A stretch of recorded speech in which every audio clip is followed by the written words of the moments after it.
गुरुर्ब्रह्मा गुरुर्विष्णुः गुरुर्देवो महेश्वरः गुरुसाक्षात् परं ब्रह्म तस्मै श्री गुरवे नमः। ॐ सदाशिवसमारम्भां शङ्कराचार्यमध्यमाम् अस्मदाचार्यपर्यन्तां वन्दे गुरुपरम्पराम्। ॐ आप्यायन्तु ममाङ्गानि वाक्प्राणश्चक्षुः श्रोत्रमथो बलमिन्द्रियाणि च सर्वाणि सर्वं ब्रह्म उपनिषदम् माहं ब्रह्म निराकुर्याम् मा ब्रह्म निराकरोद निराकरणमस्त्वनिराकरणं मेस्तु तदात्मनि निरतेय उपनिषत्सु धर्माः ते मयि सन्तु। ओम शांति शांति शांति। ओम केनेषितं पतति प्रेषितं मनः केन प्राणप्रथमप्रैतियुक्तः केनेषितां वाचमिमां वदन्ति चक्षुश्रोत्रं क उदेवो युनक्ति श्रोत्रस्य श्रोत्रं मनसो मनो यद्वाचोह वाचं स उप्राणस्य प्राणः चक्षुषचक्षुरतिमुच्य धीराः प्रेत्यास्माल्लोकात् अमृता भवन्ति।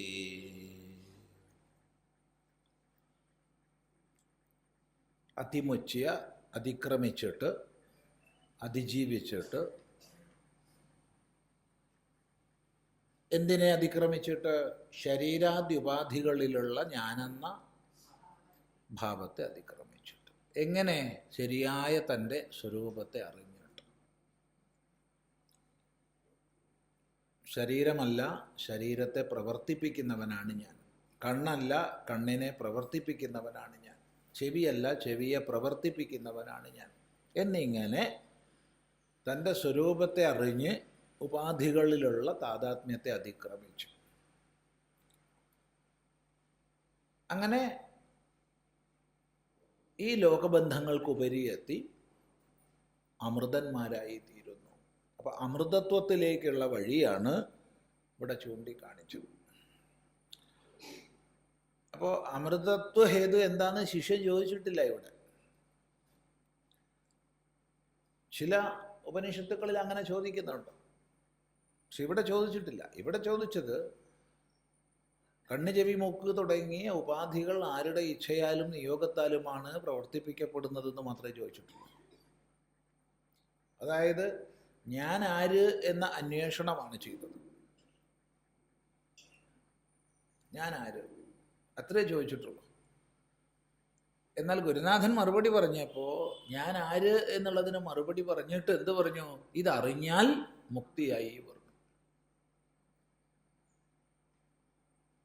അപ്പം മനുഷ്യനെ സംബന്ധിച്ച് ആരോ ആവട്ടെ, ധനികനോ ദരിദ്രനോ ഏത് രാജ്യക്കാരനോ ആരോ ആവട്ടെ, എല്ലാവരും സ്വാതന്ത്ര്യമാണ് ഇച്ഛിക്കുന്നത്. എല്ലാവരും ദുഃഖനിവൃത്തിയാണ് ഇച്ഛിക്കുന്നത്. ഈ പരമസ്വാതന്ത്ര്യമാകുന്ന അമൃതത്വമാണ് ഫലമായി പറയപ്പെട്ടത്. അപ്പം സ്വാഭാവികമായിട്ട് നമ്മൾ എന്താണ് ഈ ഒരു ജ്ഞാനത്തിനുള്ള മാർഗം എന്ന് അന്വേഷിക്കും, അല്ലെങ്കിൽ എന്താണ് ഈ ജ്ഞാനസ്വരൂപം എന്ന് അന്വേഷിക്കും. അത് സഹജമാണ്. ആ അന്വേഷണ സന്ദർഭത്തിൽ അല്ലെങ്കിൽ അത്തരമൊരു അന്വേഷണം വരുമ്പോഴാണ് മൂന്നാമത്തെ മന്ത്രം പറയുന്നത്. ന തത്ര ചക്ഷുർഗച്ഛതി ന വഗച്ഛതി നോ മനോ ന വിദ്മോ ന വിജാനീമോ യഥൈതദനുശിഷ്യാത് അന്യദേവ തദ്വിദിതാത് അഥോ അവിദിതാത് അധി ഇതി ശുശ്രുമ പൂർവേഷാം യേനസ്തദ്വ്യാചചക്ഷിരേ.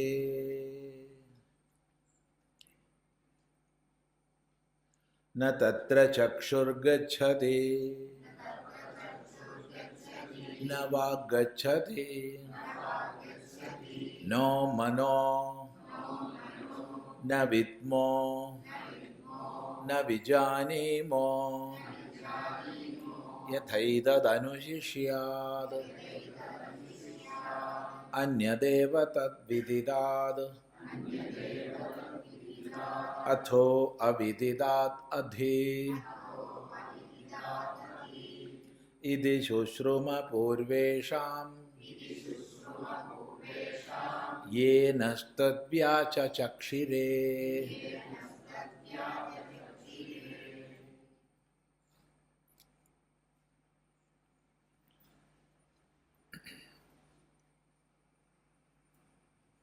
ഇവിടെ സകല കരണങ്ങളെയും പ്രവർത്തിപ്പിക്കുന്നത് ആര്, അഥവാ എൻ്റെ പാരമാർത്ഥികമായ സ്വരൂപം എന്ത് എന്ന് അന്വേഷിച്ച ശിഷ്യനോട് ആ തിരിച്ചറിവ് കൊണ്ട്, പ്രത്യേകം ശ്രദ്ധിക്കുക, ആ തിരിച്ചറിവ് കൊണ്ട്, കാരണം അറിവ് എല്ലാവർക്കും ഉണ്ട്, അറിവില്ലാത്ത ഒരു പാമരനുമില്ല. ആ തിരിച്ചറിവ് കൊണ്ട് അമൃതത്വമാകുന്ന മഹാഫലത്തെ ലഭിക്കുന്നു എന്ന് പറഞ്ഞു. അപ്പോൾ സ്വാഭാവികമായി തന്നെ അതറിയാനുള്ള ഇച്ഛ ഉള്ളിൽ ദൃഢമായി. അപ്പോഴാണ് പറയണത് ന തത്ര ചക്ഷുർഗച്ഛതി ന വാഗ്ഗച്ഛതി നോ മനോ ഗച്ഛതി.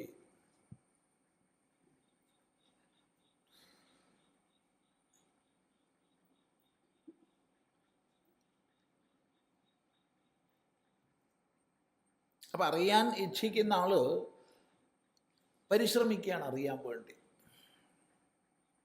അപ്പം നമ്മളെല്ലാം നിരന്തരം അറിഞ്ഞുകൊണ്ടിരിക്കുക. അവിടെ എന്തിനൊക്കെയാണ് നമ്മൾ അറിയുന്നത് എന്ന് എണ്ണമറ്റ അറിവുകൾ നമ്മൾ ദിവസവും ഓരോ നിമിഷവും നേടുകയാണ്. ഇപ്പോൾ ചുറ്റുപാട് അറിയുന്നു, മുമ്പിലുള്ള ആൾക്കാരെ കാണുന്നു, ഫാനിൻ്റെ ചലനം അറിയുന്നു, പുറമേ നിന്നുള്ള ശബ്ദങ്ങൾ കേൾക്കുന്നു. എന്തൊക്കെ അറിവുകളായി ഇപ്പോൾ ഉള്ളത്. അറിവില്ലാത്തവരാരുമില്ല. ഒരാളെ അറിവില്ലാത്ത ആളെന്ന് വിളിക്കരുത്. അറിഞ്ഞുകൊണ്ടിരിക്കുക നമ്മൾ പലതിനെ. അപ്പോൾ നമ്മുടെ അറിയാനുള്ള ഉപാധികളോട് കൂടി നമ്മൾ ഈ ലോകത്തിലിരിക്കുകയാണ്.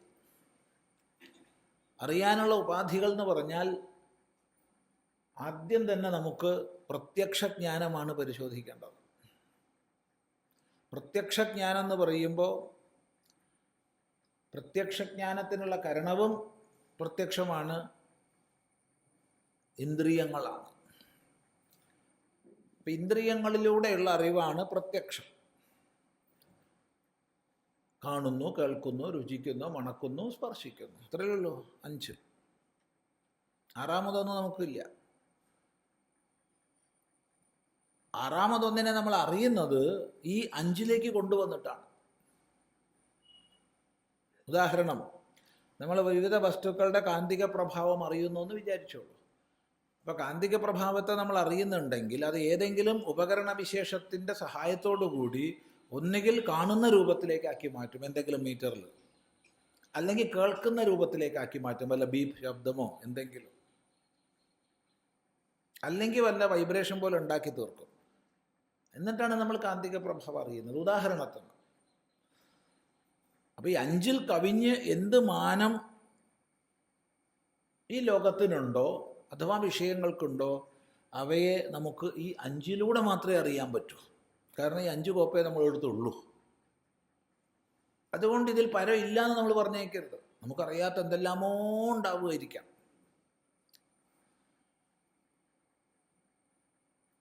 ഈ ലോകത്തിൽ 5 ഗുണങ്ങളേ ഉള്ളൂ എന്നാരും പറഞ്ഞേക്കരുത്. നമുക്ക് അറിയാൻ കഴിയുന്നത് 5 പറയാൻ പാടുള്ളൂ. ഇപ്പോൾ വൈദ്യുതിയെ നമുക്കറിയാൻ കഴിയുന്നില്ല. ഇപ്പോൾ വൈദ്യുതിയെ നമുക്ക് അറിയാൻ കഴിയണമെങ്കിൽ ഈ അഞ്ചിലേക്ക് വരണം. ഒന്നുകിൽ അത് കാണുന്ന, കേൾക്കുന്ന, അങ്ങനെ ഏതെങ്കിലും ഒന്നിലേക്ക് കൊണ്ടുവരണം.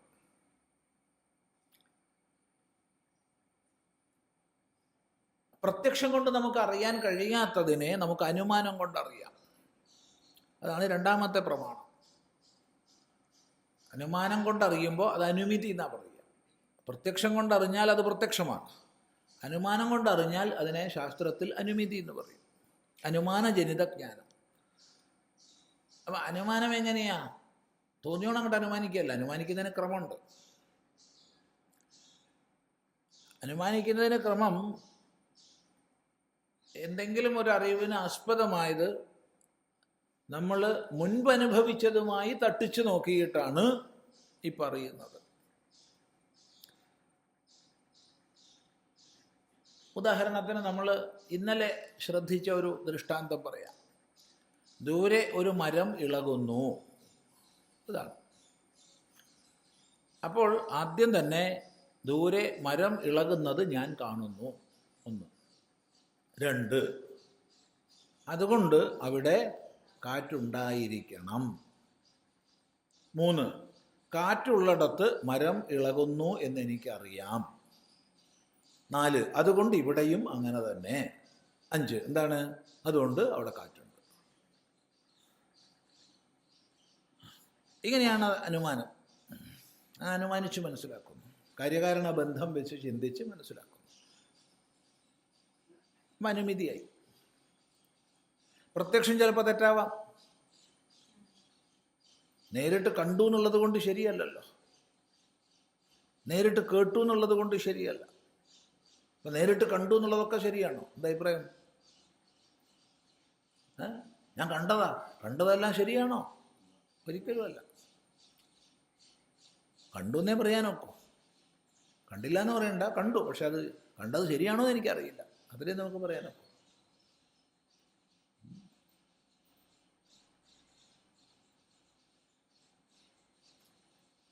അപ്പം നമുക്ക് ഇവിടെ ഇരുന്നു കൊണ്ട് ഒരാൾക്ക് ഒരു പ്രഭാഷണം അല്ലെങ്കിൽ എന്തെങ്കിലും ഒരു അംഗവിക്ഷേപങ്ങളോട് കൂടിയ ഒരു പ്രകടനം ചെയ്തിട്ട് ഇന്നത്തെ ഏറ്റവും നവീനങ്ങളായ സാങ്കേതിക വിദ്യകൾ ഉപയോഗിച്ച് ലോകത്തിൻ്റെ മറ്റൊരു ഭാഗത്ത് ഇതേ സമയത്ത് കാണാം. ഉദ്ദേശിക്കുന്ന സ്ക്രീനിൽ കാണുകയല്ല. സ്ക്രീനിൽ കണ്ടു കഴിഞ്ഞാൽ മനസ്സിലാവും ഇത് സ്ക്രീനിൽ കാണുക. അങ്ങനെയല്ല, ശരിക്കും സ്റ്റേജിൽ കാണിക്കാനുള്ള സംവിധാനമുണ്ട്. അപ്പോൾ അവിടെ തൊട്ട് വയ്ക്കാൻ മാത്രമേ ആളില്ല എന്ന് മനസ്സിലാവുള്ളൂ. നേരെ മറിച്ച് കസേരയിൽ ഇരുന്ന് കഴിഞ്ഞാൽ ശരിക്കും ഇവിടുന്ന് എങ്ങനെയാണോ നടക്കുന്നത് അതുപോലെ അവിടെ ആളുടെ രൂപം നമുക്ക് ഉണ്ടാക്കിയെടുക്കാൻ പറ്റും. അപ്പോൾ കാണുന്ന ആളെ സംബന്ധിച്ച് അവിടെ ഉണ്ട്. ഞാൻ കണ്ടുവല്ലോ, സ്വാമി അവിടെ പ്രസംഗിക്കണേ ഞാൻ കണ്ടുവല്ലോ. അവിടെ ഇല്ല. അപ്പോൾ ഇവിടെ ഉണ്ട് ആൾ. അപ്പോൾ എങ്ങനെയാണത്? അപ്പോൾ അവിടെ കണ്ടു എന്നുള്ളത് ശരിയാണോ? ശരിയാണ്, കണ്ടു എന്നുള്ളത് ശരിയാണ്. ആളവിടെ ഉണ്ടോ? ഇല്ല.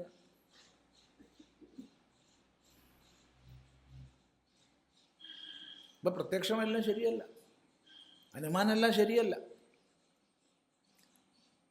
അതുപോലെ ഉപമാനമുണ്ട്. ഉപമാനം ശരിക്കും പറഞ്ഞ അനുമാനത്തിൽ അന്തർഭവിക്കുന്നതാണ്. അത്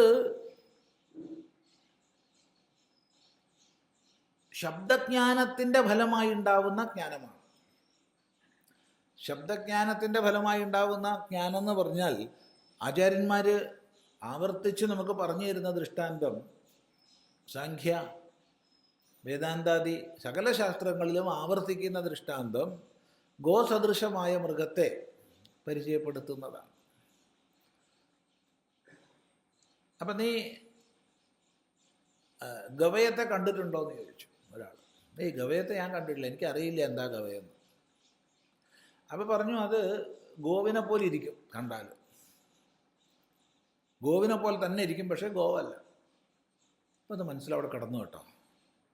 കാലം കുറച്ച് കഴിഞ്ഞപ്പോൾ ഒരു മൃഗത്തെ കണ്ടു, ഒരു ജന്തുവെ കണ്ടു. പശു തന്നെ കാഴ്ചയ്ക്ക്. സൂക്ഷിച്ച് നോക്കിയപ്പോൾ പശു അല്ല. ഓ, ഇത് തന്നെയാണ് ഗവയെന്ന് മനസ്സിലാക്കി. ഇത് തന്നെയാണ് ഗവയം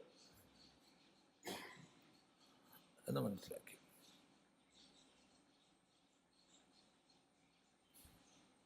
അതാണ് ഉപമിതി. അതിനുള്ള കാരണമാണ് ഉപമാനം. ഉപമാനമാകുന്ന കരണത്തിലൂടെ അറിയുന്നതാണ് ഉപമിതി. ഈ ഉപമിതിയും ചിലപ്പോൾ തെറ്റാവാം, ചിലപ്പോൾ ശരിയാവാം. ഇവിടെ കുളത്തൂരിൽ ഒരാൾക്ക് തന്നെ ഒരു അബദ്ധം പറ്റിയിട്ടുണ്ട്. അയാൾ ഒരു സ്ഥലത്ത് കിടന്നുറങ്ങുകയാണ്, ഒരു കടയുടെ സൈഡിൽ. രാത്രി ഒരു പകുതി അർദ്ധരാത്രി ആയപ്പോൾ ആൾക്കാർ വന്നു, ടോർച്ചടിച്ച് നോക്കി. ഇയാളുടെ മുഖത്തേക്ക് ബലപൂർവ്വം ഇയാളെ പിടിച്ചു കൊണ്ടുപോയി നല്ല ചാക്കിൽ കല്ല് കെട്ടി അടിച്ചു. ഇയാൾ പൊട്ടൊന്നുമില്ല, സർവത്ര പരുക്ക്, അനങ്ങാൻ വയ്യ. എന്നിട്ട് അവൾ കൊണ്ടിട്ട് വെച്ചു സൈഡിൽ, വയലിൽ കൊണ്ടിട്ടു. ഇയാൾ രക്ഷപ്പെട്ടു വന്നു, ഉഷാറായിട്ട് നടക്കുന്നുണ്ട്. അത് ഉപമാനം തെറ്റിയതാ. അത് കൊട്ടേഷൻ കൊടുത്തവർക്ക് ഫോട്ടോ കൊടുത്തു, ഏകദേശം ലൊക്കേഷനും പറഞ്ഞു കൊടുത്തു.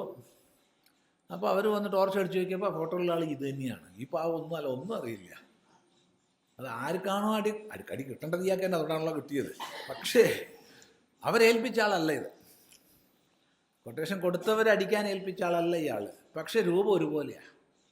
അപ്പോൾ മറ്റവരിങ്ങനെ വാച്ച് ചെയ്ത് ഇന്ന ലൊക്കേറ്റ് ചെയ്ത് വെച്ചിട്ടുണ്ട്, ഇന്ന ആളാണെന്നുള്ളത്. അങ്ങനെ രാത്രി വന്നു, നോക്കട്ടോ അടിച്ചു നോക്കി, ലൈറ്റ് നോക്കി, എടുത്തു കൊണ്ടുപോയി അടിച്ചു വിട്ടു. തന്നെ വേറൊന്നുമില്ല. അത് ഉപമിതി തെറ്റുന്നതാണ്. ഇനിയിപ്പോൾ അവർ മാപ്പ് പറഞ്ഞിട്ട് വല്ല കാര്യമുണ്ടോ? ഇയാൾക്ക് ആരുടെ പേർക്കെങ്കിലും കേസ് കൊടുക്കാൻ പറ്റുമോ? ഒന്നും അറിയില്ല. കൊണ്ടുപോകാത്ത തന്നെ. അങ്ങനെ ഉപമിതിക്ക് തെറ്റ് വരാം. അത് ശബ്ദജ്ഞാനാനുപാതിയാണ്. ശബ്ദജ്ഞാനാനുപാതിയായിട്ടുള്ള വസ്തുബോധമാണ് ഉപമിതി എന്ന് പറഞ്ഞാൽ.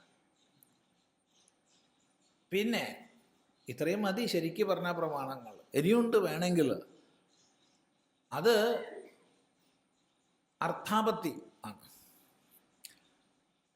അർത്ഥാപത്തി എങ്ങനെയാ ചോദിച്ചാൽ, മരണം വരെ നിരാഹാര സമരം. ഇന്നത്തെ ഭരണത്തിൻ്റെ എതിരുകൾ, ഭരണത്തിൻ്റെ ന്യൂനതകൾക്കെതിരായിട്ട് ഞങ്ങൾ മരണം വരെ നിരാഹാര സമരമാണ്. അങ്ങനെ നിരാഹാര സമരം ഒരാഴ്ച കഴിഞ്ഞു, 2 ആഴ്ച കഴിഞ്ഞു, ആൾക്കാർ മെലിയുന്നുമില്ല, ക്ഷീണവുമില്ല, ഒന്നുമില്ല, നല്ല ഉഷാറായിട്ടിരിക്കുന്നു. അപ്പം എന്ത് മനസ്സിലാക്കാം? സമരപന്തലിലേക്ക് ആൾക്കാർ ടോർച്ചും കൊണ്ട് പോകുന്നുണ്ടെന്ന് മനസ്സിലാക്കാം.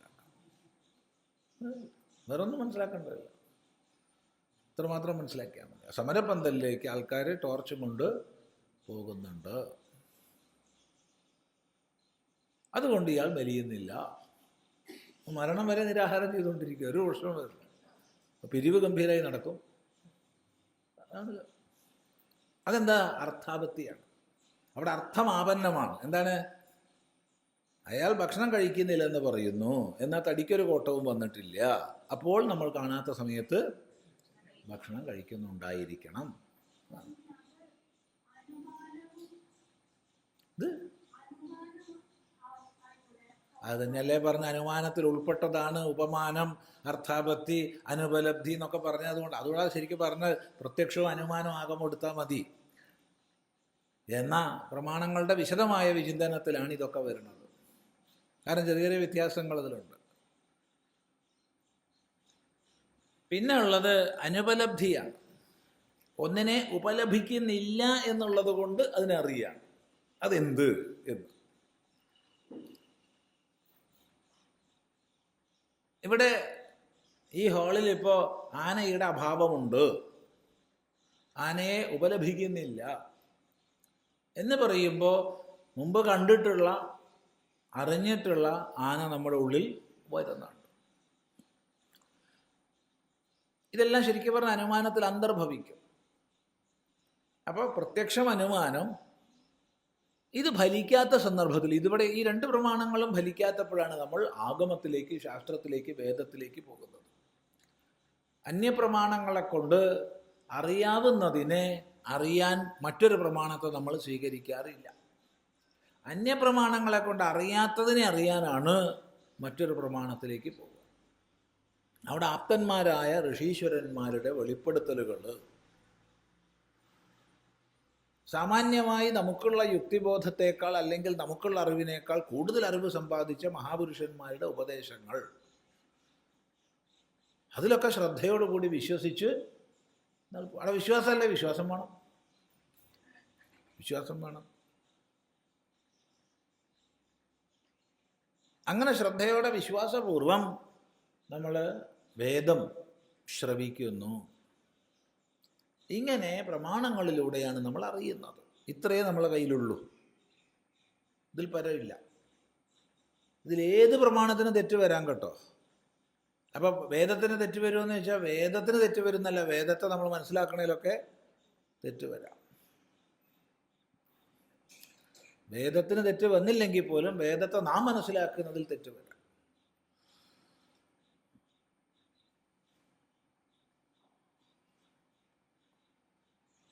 അതുകൊണ്ട് പ്രമാണ പ്രവൃത്തി അതിൻ്റെതായ ഒരു ശുദ്ധമായ സമ്പ്രദായത്തിലായിരിക്കണം. ഏത് പ്രമാണമായാലും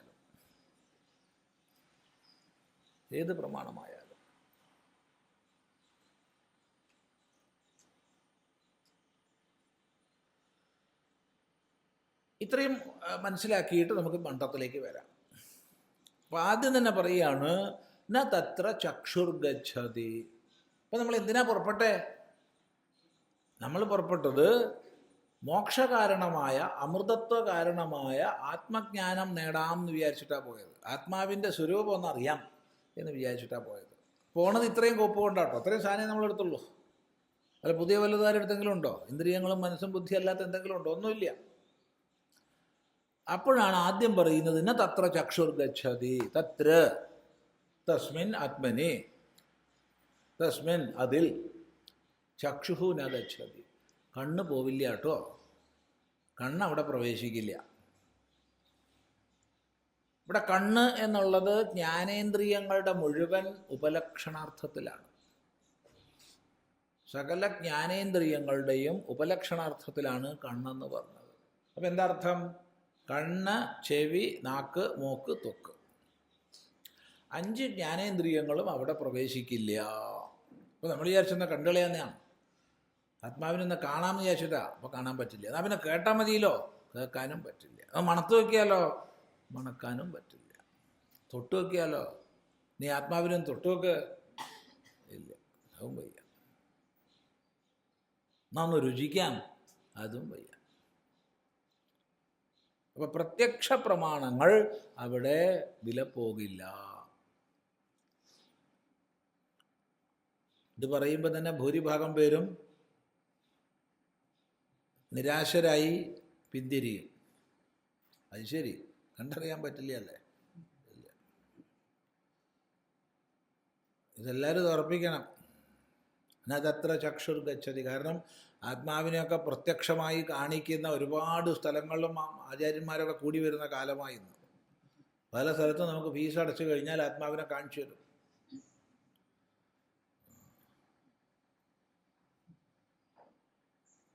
എല്ലാത്തിലും ഈയാമ്പാറ്റകൾ അഗ്നിയിൽ വീണ് ചിറക് കത്തി നശിക്കുന്ന പോലെ ചെന്ന് വീഴാനും മൂഢജനങ്ങളുണ്ട്. ഞാൻ ആത്മാവിനെ കണ്ടു, ഞാൻ കാണിച്ചു. ചെറുതായിട്ട് ഞാനും കണ്ടു. എങ്ങനെയാ സ്വാമി? ഒരു നീല വെളിച്ചം. എവിടെ ഉണ്ടായത്? അതിങ്ങനെ ഞാൻ ജപിക്കാനിരുന്നപ്പോൾ ഇങ്ങനെ മുകളിൽ കൂടെ വന്നിട്ട് ഇങ്ങനെ പ്രകാശിച്ച് അങ്ങനെ. അതാണ് അത്. ശരിയായാൽ ആത്മാവ് കറക്റ്റായി കാണപ്പെടുന്ന ഗുരുനാഥൻ പറഞ്ഞു തന്നത്. നല്ലത്, എല്ലാ ശുഭാശംസകളും. അല്ലാണ്ടെന്താ അയാളുടെ പൊട്ടത്തരാന്ന് പറയേണ്ട ആവശ്യമുണ്ടോ? അയാൾ പോട്ടെ.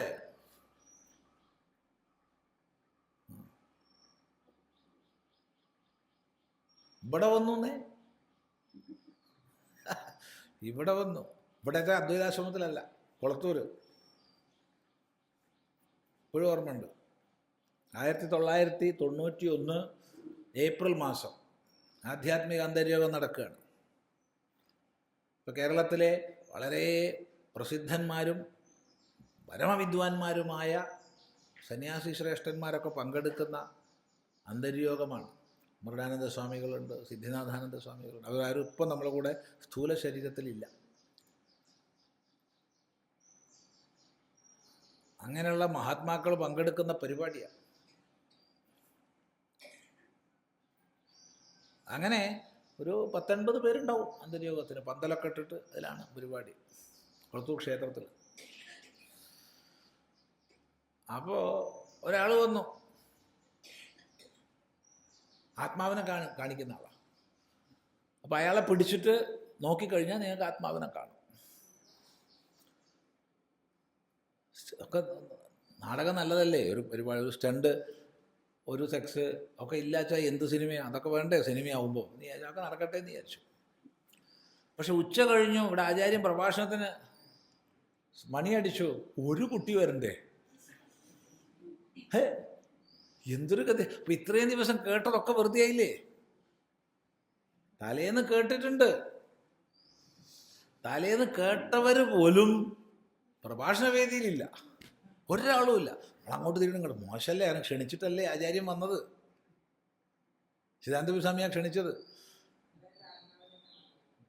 എല്ലാവരും ഇവിടെ കൂടി നിൽക്കുകയാണ്.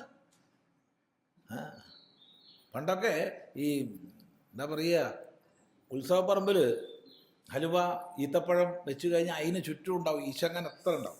അവർ കവർ ചെയ്യേണ്ട ആവശ്യമില്ല, ഇത്രയും വൃത്തിയിലാണത് വിതരണം ചെയ്യുക. പ്രത്യേകിച്ച് പാക്ക് ചെയ്യേണ്ട ആവശ്യമില്ല, ഈച്ചയുടെ പാക്ക് ഉണ്ടാവും, ഇത്രയും. അത് ഇല്ലേ, ഓർമ്മയില്ലേ ഇവിടുത്തെ? ഉണ്ട്, അത് അതിൻ്റെ സ്വഭാവമാണത്. എന്നിട്ട് ആർക്കെങ്കിലും എന്തെങ്കിലും രോഗം ഉണ്ടായിരുന്നോ? എന്തെങ്കിലും രോഗം ഉണ്ടായിരുന്നോ? ഇല്ല, പ്രതിരോധ ശക്തി ഉണ്ടായിരുന്നു. ഇരിക്കട്ടെ, അത് കഴുകുകയും കൂടി ചെയ്യാണ്ട കഴിക്കാറ്, ഒരു രോഗം ഉണ്ടാവില്ല. കാരണം പ്രതിരോധ ശക്തിയാണ്.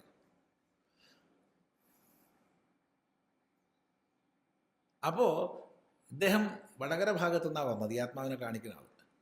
അപ്പോൾ വടകര ഭാഗത്തു നിന്ന് തന്നെ വന്ന വേറൊരാളുണ്ട്, അദ്ദേഹം സ്വാതന്ത്ര്യ സമര സേനാനിയൊക്കെയാണ്, വളരെ പ്രായമുള്ള ആളാണ്, നമ്മളായിട്ട് വലിയ സ്നേഹത്തിലായിരുന്നു അവസാനം വരെ. അപ്പോൾ ഇദ്ദേഹത്തിനോട് ഞാൻ പറഞ്ഞു, എന്താ ചെയ്യുക, നിങ്ങൾ നാട്ടുകാരൻ വന്നിട്ട് ഒരാൾ പോലും അന്തര്യോഗത്തിനില്ല, സ്വാമിജി അതാ അവിടെ ഇരിക്കണോ, ഇനിയിപ്പോൾ സ്വാമിയെ എണീറ്റ് പോയാൽ പ്രശ്നമാണ്, ഞാൻ ശരിയാക്കി തരാം സ്വാമി. ഇയാളൊരു വാക്കിംഗ് സ്റ്റിക്ക് ഉണ്ട്, ഈ വാക്കിംഗ് സ്റ്റിക്ക് കൊടുത്ത് 2 കറക്കൽ, എന്നിട്ട് ഇയാളാണ് പോയി, പോളാ എല്ലാവരും ക്ലാസ്സിൽ പോ.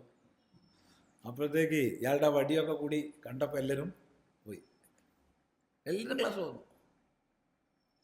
മറ്റേ ആളെ ഇയാൾ പറഞ്ഞു, അടി കിട്ടണ്ട വെച്ചാൽ അവിടുന്ന് പോയിക്കോ, അടി വെക്കേണ്ട, കുളത്തൂര് കൊല്ലക്കടയാണ്, അവിടെ നിൻ്റെ സൂചി വെക്കാൻ നീ വരണ്ട, അപ്പോൾ അടിച്ചു. അടിച്ചിട്ടില്ല, അടിക്കണേൽ അടുത്തൊക്കെ എത്തി. അപ്പം തന്നെ അയാൾ പോയി. അയാൾ പോകല്ലാണ്ട് വഴിയില്ല, കാരണം ഇയാളെ പേടിയാണ്. ഇയാളെപ്പറ്റി വടകര എല്ലാവർക്കും തന്നെ ഒരു പേടി സ്വപ്നമാണ് ഇദ്ദേഹം. ഇല്ലല്ല, അദ്ദേഹം ഇപ്പോൾ ഇല്ല, ഒന്ന് പിടിക്കാനായിരിക്കും, അദ്ദേഹം ഇല്ല. അദ്ദേഹത്തിൻ്റെ പേര് നമ്മളെല്ലാവരും ഓർമ്മിച്ചിരിക്കണം. കാരണം അദ്ദേഹം സ്വാതന്ത്ര്യ സമര സേനാനി, നമ്മുടെ രാഷ്ട്രത്തിന് വേണ്ടി അത്രയും ഒക്കെ പരിശ്രമിച്ച ആളാണ്. PK കൃഷ്ണൻ, ഇത് വില്യാപ്പള്ളി, അത് തന്നെ വില്യാപ്പള്ളി, അദ്ദേഹം അത് അടിക്കുകയും ചെയ്യും, വടി ചുഴറ്റൊന്നുമല്ല ചെയ്യുക, നല്ല അടി കൊടുക്കും. അപ്പോൾ പറഞ്ഞതിൻ്റെ താല്പര്യം എന്താ വെച്ചാൽ ആത്മാവിനെ കാണിച്ചു കൊടുക്കുക. എന്ത് പൊട്ടന്മാർ! ആര്? അദ്ദേഹമല്ല, ഈ പോണവർ. അതുകൊണ്ട് ഇന്നതത്ര ചക്ഷുർ ഗച്ഛതി, അവിടെ കണ്ണ് പ്രവേശിക്കില്ല. അപ്പോൾ ഇന്ദ്രിയങ്ങൾ കൊണ്ട് ആത്മാവിനെ അറിയാൻ വയ്യല്ലേ? വയ്യ. എന്നാൽ പിന്നെ ഞാൻ പോട്ടെ, അതാ നല്ലത്. അപ്പോൾ ഗുരുനാഥൻ്റെ അടുത്തേക്ക് എത്ര പേര് പോയി? ഒരു 100 പേരാണ് ഗുരുനാഥൻ്റെ അടുത്ത് പോയെന്ന് വിചാരിച്ചോളൂ ഈ ആത്മജ്ഞാനത്തിന്. അപ്പം എന്നതത്ര ചക്ഷുർ ഗച്ഛതി എന്ന് പറഞ്ഞപ്പോൾ എന്തായാലും ഒരു 10-20 പേര് മടങ്ങിപ്പോകും. നിങ്ങൾ പോട്ടോ, പോയിക്കോളൂ. ഒരു 80 പേരോട് ഇരിക്കുന്നുണ്ടെന്ന് വിചാരിച്ചോളൂ. അപ്പോഴാണ് അടുത്ത വാക്യം ഗുരു പറയണത്, ന വാഗ്ഗച്ഛതി. കാരണം ഈ പോയവരൊഴിച്ച് ബാക്കിയുള്ളവരൊക്കെ വിചാരിക്കണത് ഗുരുനാഥൻ നമുക്ക് പറഞ്ഞു തരുമായിരിക്കും, അല്ലെങ്കിൽ നമ്മുടെ കർമ്മേന്ദ്രിയങ്ങൾ അങ്ങോട്ട് പ്രവർത്തിക്കുന്ന.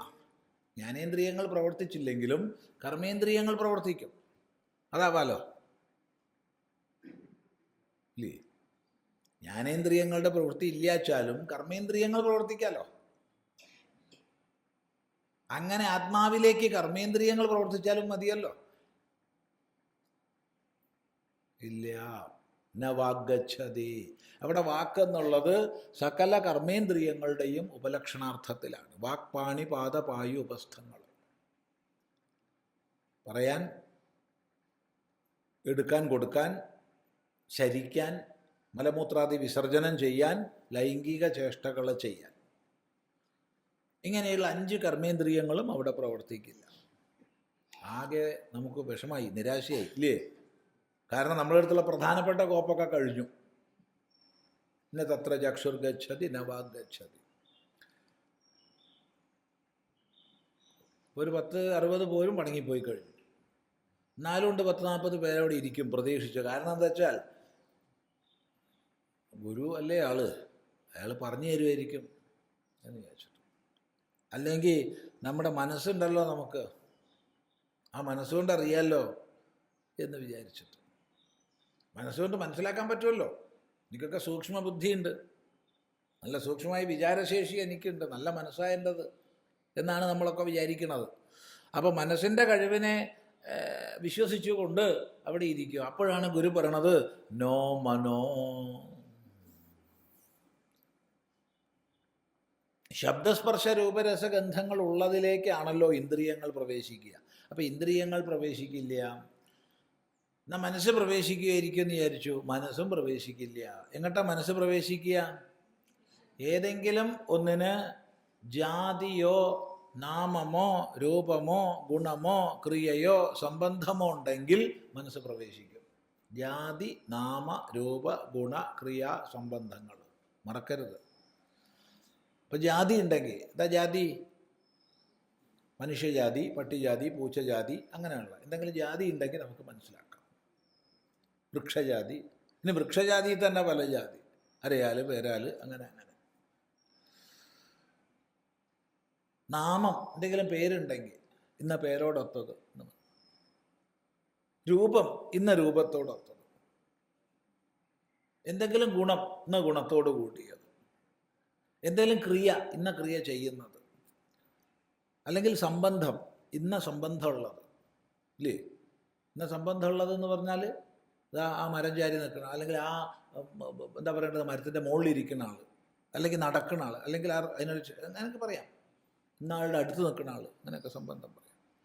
ഇപ്പം ജാതി നാമരൂപ ഗുണക്രിയാ സംബന്ധങ്ങളില്ലാത്തതിനെ മനസ്സിലാക്കാൻ കഴിയില്ല. എന്താ ചെയ്യുക? ഒരു 90 പേരും പോയി, ഒരു 10 പേരുണ്ടാവും. കാരണം ഈ 10 പേര് വിചാരിക്കേണ്ടത് എന്നാ ബുദ്ധി, മനസ്സ് പ്രവർത്തിച്ചാലും ബുദ്ധി കൊണ്ട് അറിയാൻ പറ്റുമല്ലോ. ബുദ്ധി കൊണ്ട് അറിയാൻ കഴിഞ്ഞാലോ നമ്മളെല്ലാം ഞാൻ ബുദ്ധിമാനാണ്, ബുദ്ധി കൊണ്ടെല്ലാം മനസ്സിലാക്കി എന്നൊക്കെയാണ് നമ്മൾ വിചാരിക്കുന്നത്. ബുദ്ധിയാൽ അറിഞ്ഞു. അപ്പോഴാണ് പറയണത് ന വിദ്മഹ, ന വിദ്മഹ, നാം അറിയുന്നില്ല, ഇതിനറിയാൻ കഴിയില്ല.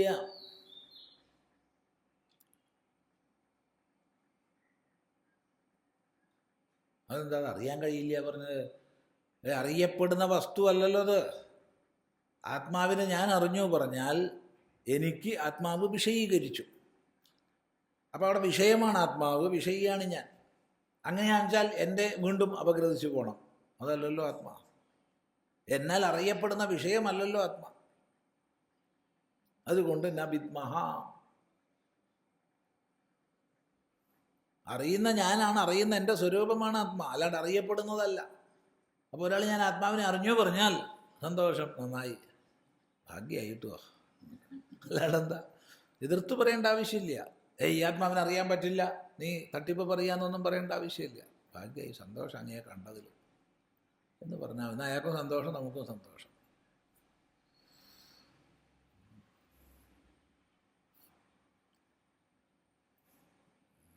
അപ്പോൾ എന്നാ വിദ്മഹ എന്ന് പറഞ്ഞപ്പോൾ ഒരു 90 പേരും പോയി കഴിഞ്ഞു. ഇനി 10 പേരേ ഉള്ളൂ.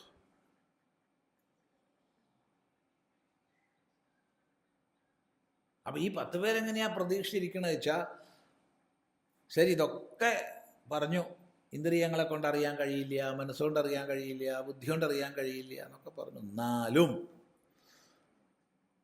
ഗുരുനാഥനാണല്ലോ, ഗുരുനാഥൻ ഉപദേശിക്കുമായിരിക്കാം. അങ്ങനെ ചിന്തിക്കാൻ എന്താ ന്യായം? അങ്ങനെ ചിന്തിക്കാൻ ന്യായമുണ്ട്. കാരണം പ്രേത്യ അസ്മാൽ ലോകാത് അമൃതാ ഭവന്തി എന്നാണ് ഗുരു പറഞ്ഞത്. ഈ ലോകത്തിൻ്റെ കെട്ടുപാടുകൾക്കുപരി എത്തിയിട്ട് അമൃതന്മാരാക്കുന്നു എന്നാണ്. ആകുമായിരിക്കാം എന്നല്ല, ആവാൻ സാധ്യത ഉണ്ട് എന്നല്ല, ആക്കുന്നു എന്നാവും. സംശയത്തിൻ്റെ കണിക ഗുരുവിൻ്റെ ശബ്ദത്തിൽ ഇല്ല. അപ്പം അത്ര ഉറപ്പിച്ച് പറയാൻ കഴിയുന്ന ആളാണെങ്കിൽ അദ്ദേഹം ഉപദേശിക്കുകയായിരിക്കും, ഇല്ലേ എന്നല്ലേ നമ്മൾ വിചാരിക്കുന്നത്. അങ്ങനെ വിചാരിച്ചിട്ടാണ് ഇവിടെ ഈ 10 പേര് ഇരിക്കുന്നത്. അപ്പോഴാ ഗുരു അവരെ ഞെട്ടിച്ചുകൊണ്ട് പറയണത്, ന വിജാനീമോ യഥൈതത് അനുശിഷ്യാത്. യഥാ എപ്രകാരം, ഏതത് ഇതിനെ, അനുശിഷ്യാത് ഉപദേശിക്കണം, ഇതി എന്നത്, ന വിജാനീമഹ നാം അറിയുന്നില്ല. ഇതിനെങ്ങനെയാ ഉപദേശിക്കേണ്ടതെന്ന് നമുക്കറിയില്ല.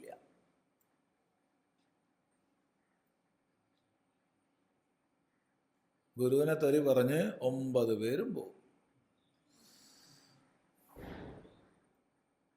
എന്നാൽ അയാൾക്ക് ആദ്യം പറഞ്ഞോളായിരുന്നു, ഇത് മനുഷ്യനെത്ര ഇപ്പം ഈ സമയമാകുമ്പോഴത്തേക്ക് ഈ നതത്ര ചക്ഷുർ ഗച്ഛതി മുതൽക്ക് ന വിജാനീമോ യഥൈതത് അനുശിഷ്യാത് വരെ ആവുമ്പോഴത്തേക്ക് എത്ര കാലമായിട്ടുണ്ടാവും? ചിലപ്പോൾ 2-3 കൊല്ലം കഴിഞ്ഞിട്ടുണ്ടാവും. ഇതിപ്പോൾ നമ്മളിപ്പോൾ ഇവിടെ പഠിക്കുന്നത് ഒരു 10 മിനിറ്റ് കൊണ്ടാണ്. ഗുരു ഇത് പറഞ്ഞു കിട്ടണമെങ്കിൽ ചിലപ്പോൾ 1 കൊല്ലമൊക്കെ കഴിയും, ഈ ഒരു വാക്ക് പറഞ്ഞു കിട്ടണമെങ്കിൽ. അപ്പോഴും നമുക്ക് സംശയം, ഇയാൾക്ക് ഇത് നേരത്തെ പറഞ്ഞാൽ പോരെയെന്നോ? എന്താ അഭിപ്രായം? അപ്പോൾ ഒരു മാസം എനിക്ക് ഇത്ര രൂപ ശമ്പളം കിട്ടും, ഇൻറ്റു 2 കൊല്ലം, ഇത്ര ഉറുപ്പ്യ എനിക്ക് നഷ്ടമാക്കി ഇയാൾ. അതൊക്കെ ഉപേക്ഷിച്ചല്ലേ ഞാൻ വന്നിരുന്നത്. ഒരു പണിയില്ലാത്തവനല്ലല്ലോ വന്നിരിക്കുന്നത്. കാരണം വേദാന്ത വിചാരം ചെയ്യുന്നവൻ മറ്റു മേഖലകളിൽ വിവരമുള്ളവനായിരിക്കും. മറ്റു മേഖലകളിൽ വിവരമില്ലാത്ത ആൾ വേദാന്തം പഠിക്കാൻ ഒരിക്കലും പോവില്ല, ഉറപ്പുള്ള കാര്യമാണ്. അത് യാതൊരു സംശയവുമില്ല.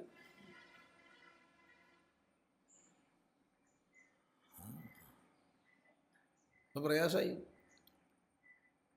നമ്മളെ 2 കൊല്ലം നശിപ്പിച്ചു എന്നായി. 9 പേരും പോയി. കാരണം ഗുരു പറഞ്ഞെന്താ, ന വിജാനീമോ യഥൈതത് അനുശിഷ്യാത്. ഇതെങ്ങനെയാണ് ഉപദേശിക്കേണ്ടത് നമുക്കറിയില്ല.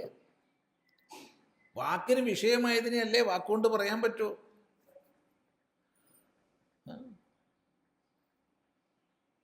മനസ്സിന് വിഷയമല്ലാത്തതിനെ എങ്ങനെ വാക്കുകൊണ്ട് പറയും? മനസ്സിന് വിഷയമായതിനെ പോലും വാക്കുകൊണ്ട് പറയാൻ വയ്യ, പിന്നല്ലേ. ഏതെങ്കിലും അനുഭവങ്ങളെ നമുക്ക് വാക്കുകൊണ്ട് പറയാൻ പറ്റുമോ? പറയൂ. ഏതെങ്കിലും ഒരു അനുഭവത്തെ നമുക്ക് വാക്കുകൊണ്ട് പറയാൻ പറ്റുമോ? ശ്രമിക്കാം, അത്രയേ ഉള്ളൂ.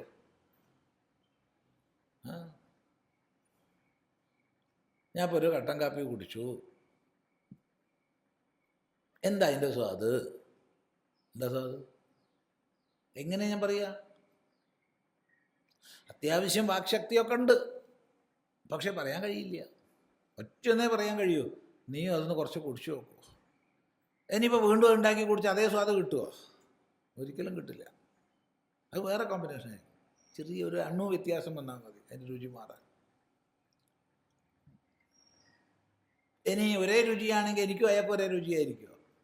ഞങ്ങൾ ടേസ്റ്റ് ബഡ്സിന് എത്ര വ്യത്യാസമുണ്ടോ, അതിനെ തിരിച്ചറിയുന്നതിൽ എത്ര വ്യത്യാസമുണ്ടോ, അതിനനുസരിച്ച് മാറും. അപ്പം അനുഭവ വിശേഷങ്ങളെപ്പോലും വാക്കുകൊണ്ട് പറയാൻ വയ്യ, പിന്നെ മനസ്സിന് വിഷയമല്ലാത്തതിന് എങ്ങനെ വാക്കുകൊണ്ട് പറയും? യഥാ ഏതത് അനുശിഷ്യാതീതി ന വിജാനീമഹ. ഇതിനെങ്ങനെ ഉപദേശിക്കണം എന്നുള്ളത് നമുക്കറിയില്ല. 9 പേരും പോയി, ഒരാൾ അവിടെ തന്നെ ഇരുന്നു. എന്താ ഒരാളിരിക്കാൻ കാരണം? അത് നേരത്തെ പറഞ്ഞ കാരണമാണ്. ഗുരുവിൻ്റെ വാക്യത്തിൽ സംശയത്തിൻ്റെ കണികയില്ല. സംശയത്തിൻ്റെ കണികയില്ലാതെ പറയാൻ കഴിയുന്നത് അനുഭവശാലി മാത്രമാണ്.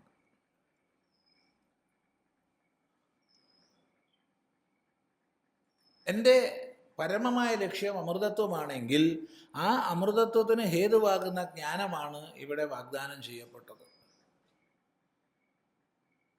ഇനി ഇവിടുന്ന് മാറിപ്പോയി വേറെ എവിടെയെങ്കിലും പോയാൽ അമൃതത്വം കിട്ടുമോ? അങ്ങനെ ഉണ്ടെങ്കിൽ തിരക്കിടില്ല. ഇപ്പോൾ ഒരു കടയിൽ സാധനം വാങ്ങാൻ പോയി, അവിടെ നമുക്ക് തൃപ്തിയായില്ല വെച്ചാൽ നമ്മൾ വേറൊരു കടയിൽ പോകും. ഒരു തുണിക്കടയിൽ പോയി, അവിടെ തുണി നോക്കി ഇഷ്ടമുള്ളതില്ല, വിചാരിച്ചതില്ല, അപ്പോൾ വേറെ തുണിക്കടയിൽ പോകും. കാരണം അവിടെ ഇഷ്ടംപോലെ തുണി വേറെ ഉണ്ട്, അവിടെ ഇല്ലെങ്കിൽ വേറെ പോകും. ഇതത് പറ്റുമോ? കാരണം ജീവിതത്തിൽ പ്രേത്യാസ്മാൽ ലോകാത് അമൃതാ ഭവന്തി ഇത്ര ഉറപ്പിച്ച് പറഞ്ഞ് വേറെ ആരെ കണ്ടിട്ടില്ല. അപ്പം പിന്നെ ഇവിടുന്ന് പോണത് ബുദ്ധിയല്ല. അപ്പോൾ ഒരാൾ മാത്രമേ ഉള്ളൂ പോകും, 100 ആൾ വന്നിട്ട് 99 പോവും, ഉറപ്പുള്ള വിഷയമാണ്. അപ്പം ഈ ഒരു പ്രേത്യാസ്മാൽ ലോകാത് അമൃതാ ഭവന്തി എന്ന് പറഞ്ഞതിൽ സംശയത്തിൻ്റെ കണികയില്ല എന്ന ഒറ്റ കാരണം കൊണ്ട് അയാൾ അവിടെ തന്നെ ഇരുന്നു. അപ്പോൾ ഗുരുനാഥൻ നോക്കിയപ്പോൾ ഒരാളിരിക്കുന്നത് ഒക്കെ പോയി, ബാക്കിയെല്ലാം പോയി. അപ്പോഴാണ് ഉപദേശം കൊടുക്കുന്നത്. ഇതിൽ പരം ഒരു ഉപദേശം ഇനി വേദാന്തത്തിൽ ലഭിക്കാനില്ല. എന്താണത്? അന്യദേവ തദ് വിദിതാത് അഥോ അവിദിതാത് അധേ. മതി.